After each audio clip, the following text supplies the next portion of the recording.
With the COVID-19 mutating the Omicron from Africa, holiday travel plans were distributed with thousands of flights canceled for the Christmas weekend.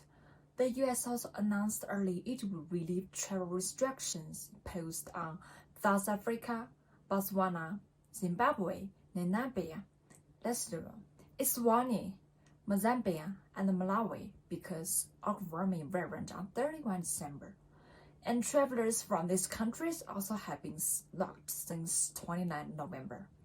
Moreover, people's holiday plans were thrown into disarray and the flights were cancelled or postponed. Even worse, the U.S. companies are Delta, United Airlines, and American Airlines were affected negatively by the Omicron.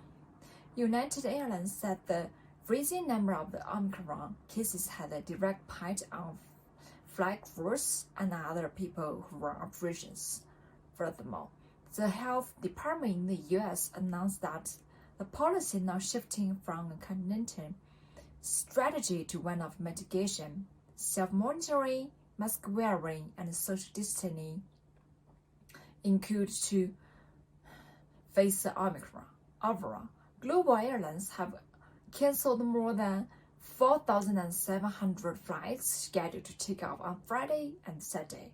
In addition, in Australia, hundreds of flights from Sydney and Melbourne were dealing up cancellations as well.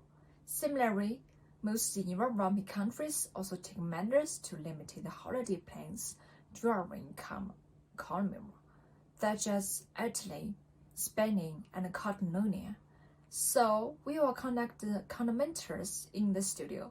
Mr. Zheng Hao, aim at covering what measures can be taken by European countries to face a serious pandemic. Hello, Wendy. Hello, every audience friends. I'm special commentator for this TV station. How? Well, in fact, many countries in Europe have now taken many measures to deal with Omicron. Italy, Spain, and Greece, for example, have now again made it mandatory to wear masks outdoors. And Catalonia in northeastern Spain now has a night curfew. The Portuguese government has also ordered bars and nightclubs to be closed from December 26 and stipulated that they must work from home until January 9. And the Netherlands entered a strict blockade earlier this week. The German government also said that they will restrict private gatherings to 10 people and close nightclubs from 28 December. The football match will be played behind closed doors. I think these are some effective measures to fight Omicron. Thanks, Winnie. What implication on Australian tourism, such as Golden Coast, when the thousands of the flights were cancelled? Well, domestic and international flights in Australia have been grounded in a large area. It will certainly cause a great blow to the tourism industry on Gold Coast. The large-scale grounding of flights means a decrease in tourists. Overall, tourism is one of the major industry of Gold Coast. Economic industry is driven by tourists, such as catering, hotel, and other industries relying on tourists, will certainly face the challenge of economic downturn. Besides, affected by the epidemic for a long time, it has already caused a heavy blow to the tourism industry. Flights were reduced during the holiday, just like one disaster after another.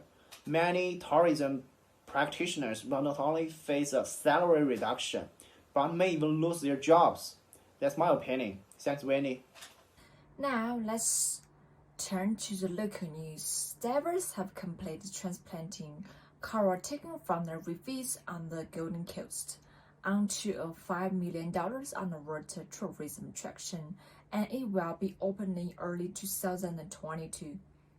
But according to Mr. Phillips' reviews, the purpose of the transplanting is to accelerate growth of reef that victors in the dive and make sure to get the right species.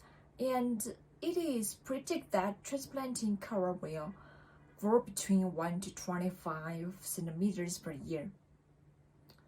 Meaning depends on the different species, which will become latest dive attraction for the industry and attract an area of diversity in the area. More importantly, Tourism Ministry Sterling Hitchlife said that it is expected to facilitate more than 16,000 divers each year to create much more local job opportunities and improve revenue for the local economy. So, Mr. Zhonghao, what is your opinion about the development of the new attraction? What impact does the attraction bring on the Golden Coast? Hello, Wendy. Well, in my opinion, if the Wonder Reef Scenic Sports opens in early 2022, it will certainly drive the development of tourism related to the Gold Coast, especially the business closely related to diving industry. Tom Tate, which is a major of Gold Coast, hopes that this project will attract a large number of new divers to the area. Moreover, he also said that the scenic sport is not only suitable for senior divers, but also very friendly to beginners. Also, Tourism Minister Sterling Hitchlife said that it's expected to attract more than 16,000 divers every year to support local employment and generate up to $33 million for the local economy in the next decade. Business closely related to diving, such as selling and leasing diving equipment, will greatly benefit from this project. At the same time, even if it has nothing to do with diving, the arrival of a large number of diving enthusiasts will also drive business including catering and accommodation development. Therefore, the Gold Coast as an important leisure area, the demand for tourism jobs in the region will increase in the future. At the same time, both foreign and local developers can see the future potential of this region. Thanks, Wendy. Thanks, every audience.